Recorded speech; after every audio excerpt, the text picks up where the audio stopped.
Hello, I'm Luke Nello and welcome to Best Replays of the Week. In this episode we have an invader who can read the minimap, a Top Gun rampage at mines, and mouse tanks dominating the opposition.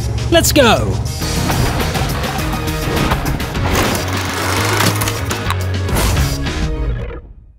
Our first replay comes from the European region, with Emerald Weed doing a bit of scouting on Malinovka. Weed's chariot is a T-34-3, an exceptional well-armed medium tank. The Red Force is spotted, and our hero lets the 122mm cannon do the talking for a while. Armor proves to be useful, as Weed looks for an opportunity to take out a rival scout. There's a second attack from some foes in the south. Weed drops down to the waterline, heading straight for them. It seems like the armor is holding up perfectly, for now. Climbing up seems risky, but staying here isn't safe either. Maybe another route. Okay, nope. A finishing shot misses, but the tiger dies anyway. The second attempt starts better, but climbing up would still be suicidal. Weed takes the long way round, which pays off handsomely. The Jagdpanther 2 eats a shell, but doesn't stick around long enough to be finished off. Weed tries again, with a blind shot, before going after a T-25-2. It would have been better to keep the gun aimed at that hunting cat, as it's in a vengeful mood, punching out our champion just before getting blown up. This T-34-3 is done for, but the battle has already been won. That may have looked more like a Confederate game, but Admiral Weed actually spotted 12 vehicles and assisted in nearly 7,000 points of damage. Nice scouting and well played. Staying on the EU server for now, the episode's steel wall is Sonny, in command of the Mighty Mouse.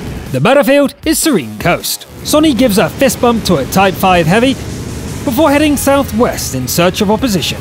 Shells from rival behemoths fly out in greeting, but it's our mouse who draws first blood.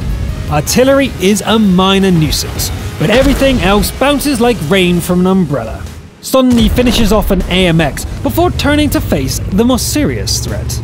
A 3 versus 1 showdown? Looks bad, but there's something the Reds don't know. Sonny is our steel wall, which makes this mouse practically invincible. See? They're all doomed. The second mouse directs its fire elsewhere. That's probably smart. Why waste shells on an indestructible tank? Look at the map. Our champion is facing most of the enemy team on their own. A Batchat bravely charges in and using all 25 tons as a power hammer against our champion. It's not very effective. An E-100 is driven back and a Waffenträger gets knocked out. An IS-4 manages to do a bit of damage, but otherwise the battlefield is getting quiet. Sonny rolls out to challenge the Soviet Heavy, but as it turns out, it's not much of a fight. The troublesome SVG is still out there, however, but somebody else will get to it first. It's over. For the longest time, the mouse was a rather weak combatant. Sonny's display made it pretty clear that these days it can take punishment, and dish it out in equal measure. Now that we're warmed up and firing on all cylinders, let's kick things into high gear with a Top Gun game. Infernus, or should I say, Infernus_ from the EU region, chooses the Object 252U and heads out to raise hell at mines. The battle is a tier 8 encounter. Infernus heads east, testing the cannon's massive alpha strike on the first encounter. Granted, the reload is slow, but who cares about that when the payoff is this much boom? The Reds put up a spirited fight, but they are just slowing the Top Gun down a little. It doesn't take long to claim the second kill. The rest of the team isn't doing so great. Not that it matters to Infernus, who pushes forward, finishing off a Tiger. A cheeky T-37 attacks from the rear. It just volunteered to be kill number 4. Onwards, full speed ahead. That Tiger Porsche was barely a speed bump. Oh, by the way, there was a platoon mate. Infernus heads for the Sturret Immel to get revenge, but is stopped by an artillery strike.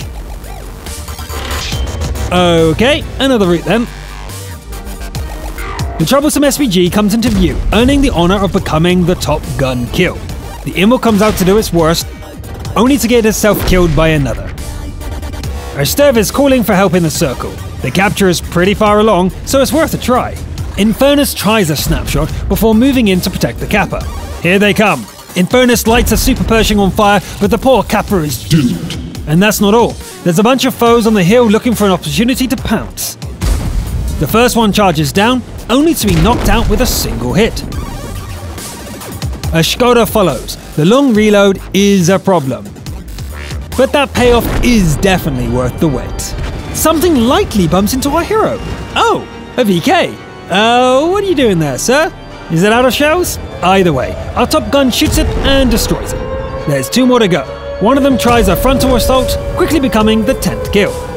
The Super Pershing is still out there, and it proves to be more than a match for the last teammate.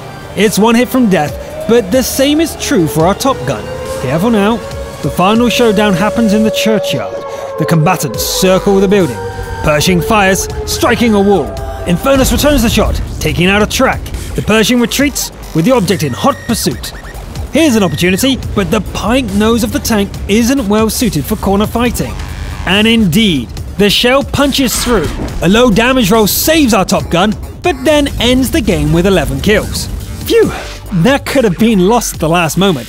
Still, RNG is a part of the game, and we like the aggressive play style. A solid performance from _Infernus_.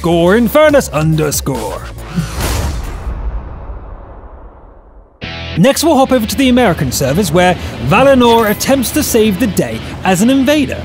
Our invader's chariot is a Rheinmetall Scorpion G, riding east across Sacred Valley. An open clash with a T-95E2 goes poorly, and as Valinor pushes forth, a Jagdpanther 2 fires from ambush. The game has barely begun, and the Scorpion is ready to wreck.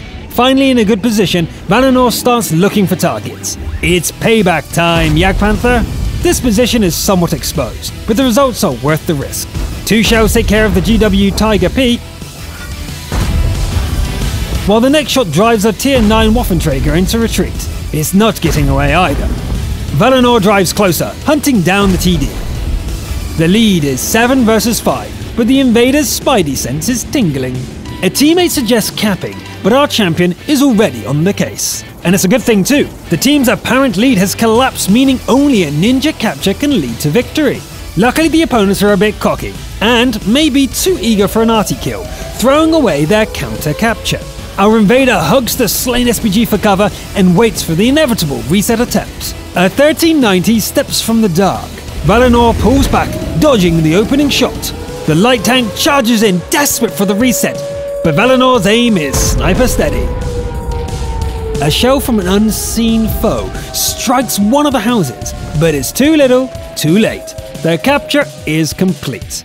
That was a proper invader game for a change. Valinor messed up the early game in a spectacular fashion, but managed to snatch victory from the jaws of defeat. The tank sniper badge is a nice bonus.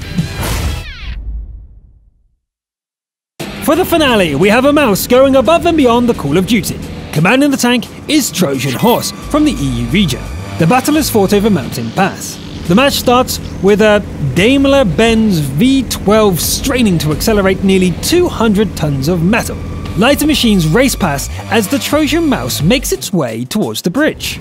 The tank's firepower doesn't quite match its armor as Trojan struggles to hurt the lower tier opponents at this range, even with APCR ammo. Reds are breaking through in the southwest, so Trojan comes around to stem the tide. Although a solid hit sends the Bulldog running for its life, it draws a hellstorm of shells from others in response. Nobody else can be seen here, so the mouse will have to stand firm and wait. Here they come! The first kill puts a Skoda T50 out of commission. A T57 gives fire support from the base, but it's the mouse which has to weather the incoming fury. The ally comes through just in time, as Trojan needs to turn around and deal with the new threat. Poor T32, you're out of your depth, but its smoking wreck might prove to be of some use. Trojan faces the 3-on-1 odds with a grim determination, literally blocking their advance. In the end, the big VK manages to muscle pass, but its advantage is short-lived. Trojan manages to finish off its ally, then proceeds to score the rival heavy on the subject of one-on-one fighting. Now the remaining Reds are coming from the direction of the home base. One of the bad guys has the good sense to start a capture, while a brave IS-3 challenges the mouse to a duel. An M103 turns tail and runs. I guess they would rather get shot in the back. No bother. The IS-3 gives up the ghost, bravely or cowardly, they're all going down. Shells continue to rain down from above, but the mouse can still take plenty of punishment, unlike the 103. Just 2 more to go. The defender decides to get creative rather than waiting at the top of the hill. This is probably not what was supposed to happen. The defender tank is famous for its armor, but its underbelly seems soft as butter. The Skoda pounces before Trojan can finish the job. One of its shells gets through the armor, but it doesn't make any difference whatsoever. Afterwards, finishing off the defender is just a formality. Talk about dominating the opposition. 11k damage, 13k blocked, and 8 kills. To say that Trojan Horse carried the game seems like a serious understatement. Impressive work. That's it for this episode. Double mouse this week. I wonder if this will be a trend for some reason. I'm Luke Nella, thanks for watching, and I'll see you next time.